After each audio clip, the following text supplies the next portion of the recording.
Hello and welcome everyone, welcome to noise canvas. আজকে সংগঠিত হয়ে যাওয়া মাধ্যমিক 2025-এর লাইফ সায়েন্স প্রশ্নপত্রের নির্ভুল সমাধান এই ভিডিওতে আমরা আলোচনা করতে চলেছি। আশা করি ছাত্রছাত্রীদের পরীক্ষা ভালোই হয়েছে, কারণ কোশ্চেন পেপার যেমন এসছে সেটাই এক্সপেক্টেড ছিল এবং সেই অনুযায়ী প্রশ্নগুলো তোমরা করতে পেরেছো। তোমরা প্রত্যেকে উত্তরগুলো মিলিয়ে নাও এবং তোমাদের পরীক্ষা কেমন হয়েছে, কত মার্কস এক্সপেক্ট করছো এই পেপারে, প্রত্যেকে কমেন্ট সেকশনে লিখে জানাবে। ঠিক আছে, ভিডিওটিকে ভালো লাগলে লাইক করবে, বন্ধুবান্ধবের সঙ্গে শেয়ার করে তাদেরকেও এগুলো জানিয়ে দেবে। দেখো, প্রথমত বিভাগ ক একের এক দাগের যে প্রশ্নটি রয়েছে, মিলার ও উডের পরীক্ষায় নিচের কোন বিক্রিয়কটি ব্যবহৃত হয়নি? মিলার ও উডের পরীক্ষায় হাইড্রোজেন সালফাইড কিন্তু ব্যবহৃত হয়নি, তারা মিথেন অ্যামোনিয়া হাইড্রোজেন নিয়ে কাজ করেছিলেন, হাইড্রোজেন সালফাইড কিন্তু ব্যবহৃত হয়নি। 1.2 বলেছে যে কোনটি মৌমাছির ওয়াগেল নৃত্যের বৈশিষ্ট্য নয়? ঠিক আছে, খাদ্যের উৎস মৌচাক থেকে 100 মিটারের বেশি হলে ওয়াগেল নৃত্য দেখা যায়, সঠিক। ওয়াগেল নৃত্য ইংরেজি 8 সংখ্যার ন্যায়, সঠিক। ওয়াগেল নৃত্যের পর্যায়ক্রমে মৌমাছি একবার ঘড়ির কাঁটার দিকে এবং পরের বার বিপরীত দিকে ঘুরতে থাকে, এটাও সঠিক। তাহলে প্রথম তিনটে সঠিক হয়ে থাকলে বাকি যে অপশানটি পড়ে রয়েছে সেটাই কিন্তু বৈশিষ্ট্য নয় অবভিয়াসলি হবে। অপশান এলিমিনেট করলেই উত্তর হয়ে যাবে। তথাপি আমরা একবার পড়ে নিচ্ছি যে ওয়াগেল নৃত্যটির অভিমুখ নিম্নগামী হলে খাদ্যের উৎস সূর্যের বিপরীত দিকে, স্বাভাবিকভাবে বুঝতে পারছো। তাহলে পরে উপরের তিনটে এলিমিনেট করলে পরে প্রশ্ন পড়লেই উত্তর বেরিয়ে আসবে। ঠিক আছে, তাহলে এক্ষেত্রে ঘ। 1.3 দাগে দেখো যেটি বলেছে, বিপন্নতার কারণ সংক্রান্ত নিচের কোন জোড়াটি সঠিক?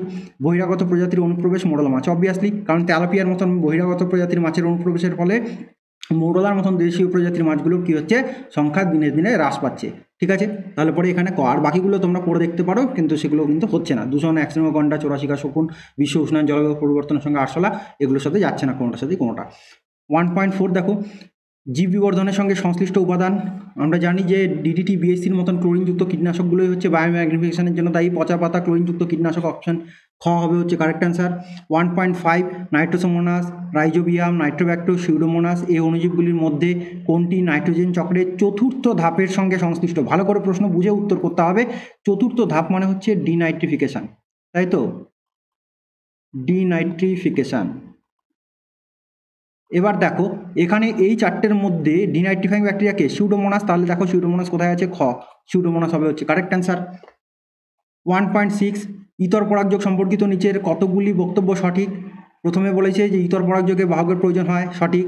দ্বিতীয়, ইতর পরাগযোগের ফলে উৎপন্ন অপত্য উদ্ভিদে নতুন চারিত্রিক বৈশিষ্ট্যের আবির্ভাব ঘটে, এটাও সঠিক। ইতর পরাগযোগ বাহক নির্ভরশীল না হওয়ায়, দেখো এই যে বাহক নির্ভরশীল, ইতর পরাগযোগের ক্ষেত্রে বাহকের প্রয়োজন হয়, তাহলে এখানে বাহক নির্ভরশীল না হওয়ার কথা বলেছে, বাহক নির্ভরশীল না হওয়ার কোনো বিষয় এখানে কিন্তু নেই, তাহলে এটা কিন্তু যাবে না।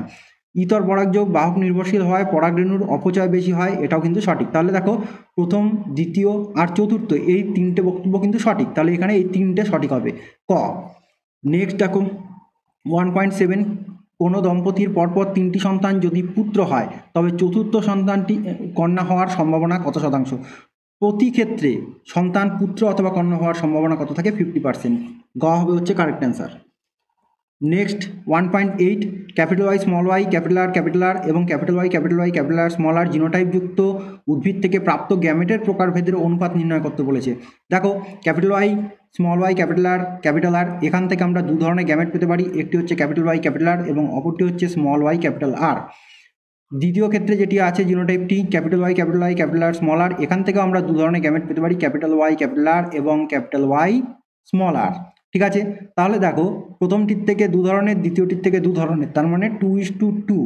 ঠিক আছে, প্রথমটির থেকে এই দু ধরনের এবং পরেরটার থেকে এই দু ধরনের, তাহলে পরে এখানে উদ্ভিদ থেকে প্রাপ্ত গ্যামেটের প্রকারভেদের অনুপাত, তাহলে 2:2 হবে কারেক্ট অ্যান্সার। গ হচ্ছে এখানে কারেক্ট অ্যান্সার। নেক্সট 1.9 নিচের কোন ক্রসটিতে F1 জনুতে লম্বা ও বেটে বৈশিষ্ট্যের অনুপাতটি 1:1 হবে?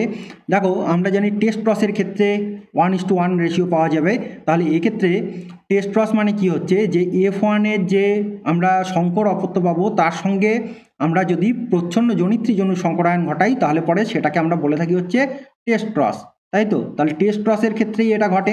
তাহলে দেখো এই যে ঘতে যেটি রয়েছে ক্যাপিটাল টি স্মল টি, তাহলে পরে F1 জেনারেশনের যে সংকর অপত্য তার সঙ্গে প্রচ্ছন্ন জনিত্রীর জন্য সংকরায়ন ঘটানো হচ্ছে, তাহলে টেস্ট ক্রস ঘটালে এই রেশিওটা পাওয়া যাবে। 1.10 প্রদত্ত কোন জোড়াটি সমসমস্ত অঙ্গ নয়? মানুষের হাত, ঘোড়ার অগ্রপথ সমসমস্ত অঙ্গ, পাখির ডানা, তিমির ফ্লিভার সমসমস্ত অঙ্গ, পাখির ডানা, পতঙ্গের ডানা এই দুটো হচ্ছে সমবৃত্তি অঙ্গ। এটা হচ্ছে দুটোই উঠতে সহায়তা করে, কিন্তু পাখির ডানা অগ্রপথের রূপান্তর, পতঙ্গের ডানা হচ্ছে কাইটিনিয়মিত বহিঃকঙ্কালের উপবৃদ্ধি, তাহলে এখানে গ হবে হচ্ছে কারেক্ট অ্যান্সার। 1.11 নিচের কোনটি সঠিক প্রতিবর্ত পথের ক্রম? গ্রাহক বহির্বাহী স্নায়ু হবে না, গ্রাহক স্নায়ুকেন্দ্র হবে না, গ্রাহক অন্তর্বাহী স্নায়ু, স্নায়ুকেন্দ্র বহির্বাহী স্নায়ু, কারক। তাহলে এখানে গ হবে হচ্ছে কারেক্ট অ্যান্সার। টেস্ট পেপারে প্রচুর এই কোশ্চেনটি বারবার আছে, ফলে এগুলো একদম দেখে উত্তর করা সঠিক করা উচিত, কিন্তু এখানে দেখা যাচ্ছে খতে দাগ দেওয়া আছে, এটা কিন্তু ভুল হয়ে গেছে উত্তরটা যে করেছে আর কি। 1.12 নিচের কোন বাক্যটি সঠিক নয়? থাইরক্সিন দেহের বিপাক নিয়ন্ত্রণ করে, সঠিক। প্রোজেস্টেরন গর্ভাবস্থায় জরায়ুর বৃদ্ধি, অম্লার গঠন, সন্তান প্রসব নিয়ন্ত্রণ করে, সঠিক। ইনসুলিন গ্লাইকোজেনেসিসের হার বাড়ায়, সঠিক। অ্যাড্রিনালিন হাড় উৎপাদকে হ্রাস করে, হাড় উৎপাদকে বৃদ্ধি করে অ্যাড্রিনালিন, তাহলে এটাই কিন্তু সঠিক নয়। তোমরা যদি দেখে থাকো পর্ষদের টেস্ট পেপারে এগুলো একদম পরপর আছে। 1.13 চোখের প্রতিসারক মাধ্যমগুলো হলো cornea, aqueous humour, lens, vitreous humour. ক হবে হচ্ছে কারেক্ট অ্যান্সার। 1.14 উদ্ভিদ কোষের মাইটোসিস ও প্রাণী কোষের মাইটোসিস সংক্রান্ত নিচের পার্থক্যগুলো বিবেচনা করো ও কোনগুলো সঠিক তা বেছে নাও।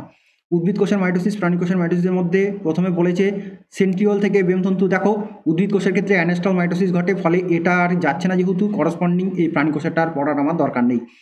2 নম্বর বলেছে কোষপাত গঠনের মাধ্যমে সাইটোকাইনেসিস সম্পন্ন হয়, সেল প্লেট ফর্মেশনের মাধ্যমে উদ্ভিদ কোষের ক্ষেত্রে সাইটোকাইনেসিস ঘটে, প্রাণী কোষের ক্ষেত্রে ক্লিভেজ বা ফার্মিংয়ের মাধ্যমে সম্পন্ন হয়। তাহলে 2 নম্বরটা কিন্তু ঠিক আছে। 3 নম্বর যেটি বলেছে যে উৎপন্ন অপত্য কোষগুলি পাশাপাশি যুক্ত থাকে, ঠিক আছে। উৎপন্ন অপত্য কোষগুলি পরস্পর থেকে পৃথক হয়ে যায়, তাহলে এইটা 3 নম্বরটাও কিন্তু ঠিক আছে। কোষগুলি পরিধির থেকে কেন্দ্রের দিকে সাইটোকাইনেসিস ঘটে, এটা কিন্তু ভুল। তাহলে পরে এটা যদি ভুল হয় তাহলে পরে করসপন্ডিং এটাও আর দেখব না, তাহলে 2 আর 3 এই দুটো হচ্ছে সঠিক আছে। তাহলে দেখো আমরা দেখতে পাচ্ছি খতে 2 আর 3 আছে, তাহলে খ হবে হচ্ছে কিন্তু এখানে কারেক্ট অ্যান্সার। 1.15 ডিএনএতে নাইট্রোজেন ক্ষারক যুগ্ম গঠনের বিন্যাসের ক্ষেত্রে কোনটি সঠিক? এটি দেখো অ্যাডিনের সাথে থাইমিনের ডাবল বন্ড, গুয়ানিনের সঙ্গে সাইটোসিনের ট্রিপল বন্ড হয়, তাহলে পরে এই যে ঘ জিসি হচ্ছে ট্রিপল বন্ড। তারপরে 2 দাগে চলে এলাম। 2.1 বিসদৃশ্য শব্দটি বেছে লেখো। Hypothalamus, ponds, medulla oblongata, cerebellum. Hypothalamus হচ্ছে অগ্রমস্তিষ্কের অংশ, বাকি পন্স, মেডালা অবলাঙ্গাটা এবং সেরিবেলাম অর্থাৎ লঘু মস্তিষ্ক এগুলো হচ্ছে পশ্চাৎ মস্তিষ্কের অংশ, তাহলে পরে এখানে হাইপোথ্যালামাস বিসদৃশ্য। 2.2 সোয়ান কোষের কাজ কি? মায়োলিন সিদ ফর্মেশন, স্নায়ু কোষের যে মায়োলিন সিদ বা মেডুলারি আবরণ সেটা ফর্মেশনে সহায়তা করে গিয়ে সোয়ান কোষ। 2.3 নিচের কোন শব্দজোড়াটি নিচের প্রথম শব্দজোড়াটির সম্পর্ক বুঝে দ্বিতীয় শব্দজোড়াটির শূন্যস্থানে উপযুক্ত শব্দ বসাও। খন্ডিভবন, স্পাইরোগাইরা, কোরকোদ্গম। সেক্ষেত্রে হাইড্রা হতে পারে, ইস্ট হতে পারে, যেটাই লিখবে সেটাই হাইড্রা অথবা ইস্ট যেটা লিখবে সেটাতেই নাম্বার তোমরা পাবে। 2.4 capital Y, capital Y, capital R, capital R, small Y, capital R, capital R, capital Y, capital R, small r, capital Y, capital R, capital R. জিনোটাইপগুলির মধ্যে ফিনোটাইপগত ফলাফলের নিরিখে কোনটি সম্পূর্ণ ভিন্ন? দেখো ক্যাপিটাল ওয়াই, ক্যাপিটাল আর জিন সমন্বিত যে জিনোটাইপগুলো আছে সেগুলোর ক্ষেত্রে আমরা হলুদ গোল বীজযুক্ত মটর গাছ পাবো, কিন্তু স্মল ওয়াই, ক্যাপিটাল আর, তাহলে স্মল ওয়াই জিন যেখানে থাকবে সেটা আবার যদি হোমোজাইগাস কন্ডিশনে থাকে তাহলে সেক্ষেত্রে কিন্তু সবুজ হয়ে যাবে, তাহলে সবুজ গোল বীজযুক্ত মটর গাছ পাওয়া যাচ্ছে এটার ক্ষেত্রে। তাহলে পরে কোনটা ফিনোটিপিক্যালি সম্পূর্ণ ভিন্ন ফলাফল দেবে সেটা হচ্ছে স্মল ওয়াই, ক্যাপিটাল আর, এটা হবে হচ্ছে কারেক্ট অ্যান্সার, কারণ এটার ক্ষেত্রে আমরা কি পাবো? সবুজ গোল বীজযুক্ত মটর গাছ, আর বাকি তিনটের ক্ষেত্রে কিন্তু হলুদ গোল বীজযুক্ত মটর গাছ পাওয়া যাবে। 2.5 দেখো বর্ণান্ধতার জিন বহনকারী মাতার জিনোটাইপ কি হতে পারে? দেখো মাতা যদি বাহক হয় তাহলে পরে তার একটি এক্স ক্রোমোজোমে কি থাকবে? স্বাভাবিক জিন থাকবে এবং আরেকটি হচ্ছে মিউটেশনযুক্ত থাকবে, এটা হচ্ছে বাহক মাতার ক্ষেত্রে। অথবা মাতা যদি বর্ণান্ধতা আক্রান্ত হয় তাহলে তার দুটো এক্স ক্রোমোজোমের মধ্যেই কিন্তু মিউটেশনযুক্ত জিন থাকবে, তাহলে পরে এই দুটো ক্ষেত্রেই তোমরা দেখতে হবে যে কোনো একটা উত্তরে লিখলে পরে নাম্বার পাওয়া যাবে। 2.6 ডারউইনের অভিব্যক্তি সংক্রান্ত মতবাদের প্রথম পর্যবেক্ষণটি কি? জীবেরা জ্যামিতিক হারে বংশবৃদ্ধি করে, অর্থাৎ অত্যাধিক হারে জ্যামিতিক হারে জিওমেট্রিক প্রোগ্রেশনে তারা কি করে? বংশবৃদ্ধি করে, এটাই ছিল হচ্ছে তার প্রথম পর্যবেক্ষণ, ঠিক আছে। এটা লেখার জায়গা নেই, আমি মুখে সঠিক উত্তরটি বলে দিলাম। 2.7 দেখো নিচের 4টি বিষয়ের মধ্যে কোন 3টি অপর বিষয়টির অন্তর্ভুক্ত সেই বিষয়টি খুঁজে বার করো এবং লেখো।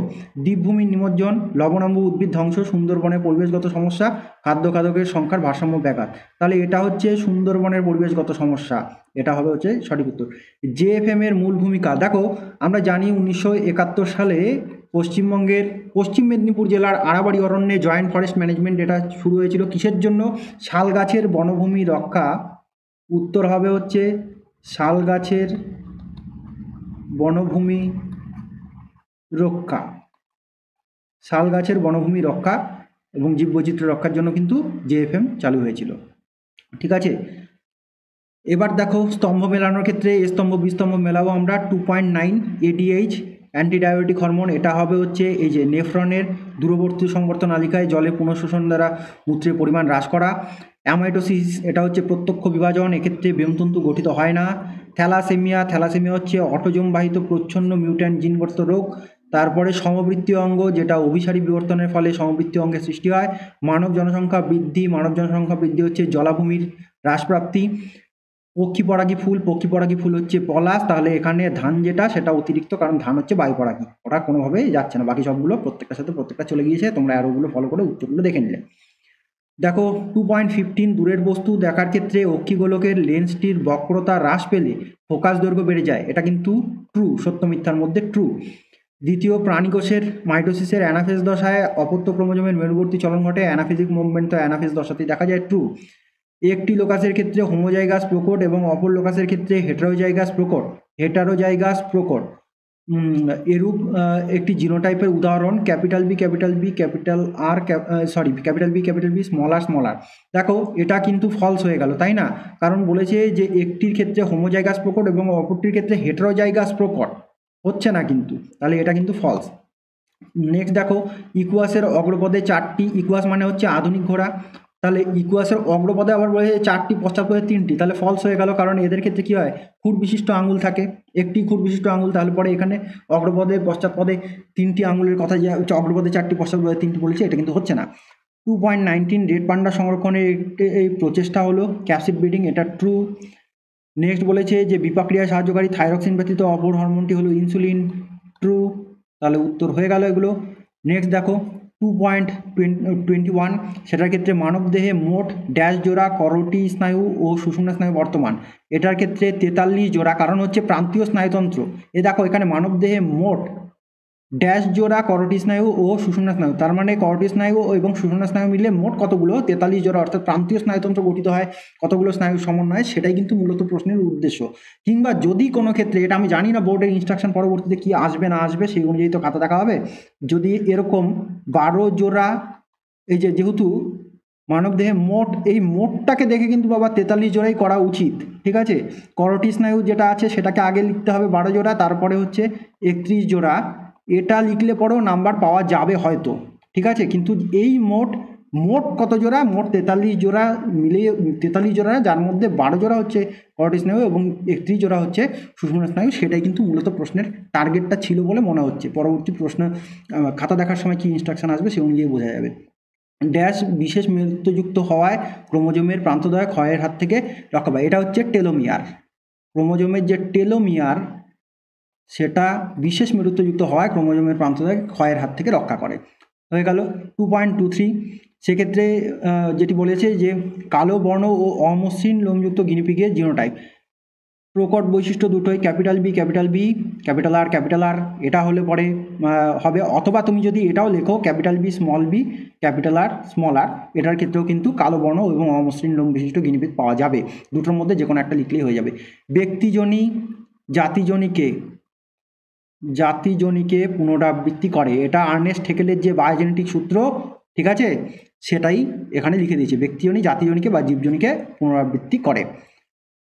প্রাণীর ড্যাশ শ্বাস প্রশ্বাসের মাধ্যমে মানুষের শ্বসনতন্ত্রে প্রবেশ করলে অ্যাজমা সৃষ্টি হয়, প্রাণীর আচ্ছা এটা প্রাণীর ড্যাশ শ্বাস, এখানে কিন্তু দেখো, এখানে তোমরা যদি ধোয়া ধূলিকণা এগুলো যদি করো তাহলে কিন্তু ব্যাপারটা হবে না, এটা এখানে কিন্তু দেখো মানে জৈব নির্দেশক দেওয়া আছে, প্রাণীর ড্যাশ শ্বাস প্রশ্বাসের মাধ্যমে আমাদের রেসপিরেটরি ট্র্যাক্টে গেলে পরে অ্যাজমা বা হাঁপানির সৃষ্টি হবে।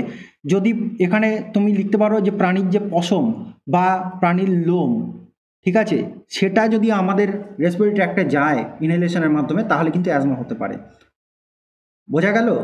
এখানে আগের কথাটি দেখতে হবে, আগে এই প্রাণীরটা যদি না লেখা থাকতো, এই প্রাণীর কথাটি যদি লেখা না থাকতো, তাহলে পরে ধোয়া ধূলিকণা এরকম যে অ্যালার্জেনগুলো আছে সেগুলোর কথা তুমি বলতে পারতে, যেগুলো আমাদের অ্যাজমা তৈরি করে, হাঁপানি সৃষ্টি করে। কিন্তু এক্ষেত্রে পশম বা লোম, যেমন হচ্ছে ভেড়ার পশম যেটি থাকে বা কুকুরের লোম, এগুলো যদি আমাদের রেসপিরেটরি ট্র্যাক্টে চলে যায় তাহলে কিন্তু আমাদের ইনস্ট্যান্ট কী হবে, অ্যাজমার মতন কন্ডিশন হবে। ঠিক আছে, এবার দেখো 2.26 যেটি আছে, এই আগের প্রাণীর কথাটি এটা বিশেষ তাৎপর্যপূর্ণ। অনেকেই কিন্তু ধোয়া ধুলো তোমরা হয়তো করে ফেলেছো, কিন্তু করলে আগামীতে হয়তো নাম্বার পাওয়া যাবে না, মানে ভুল হয়ে যাচ্ছে, এটা প্রশ্নটা দেখেই বুঝে যাও।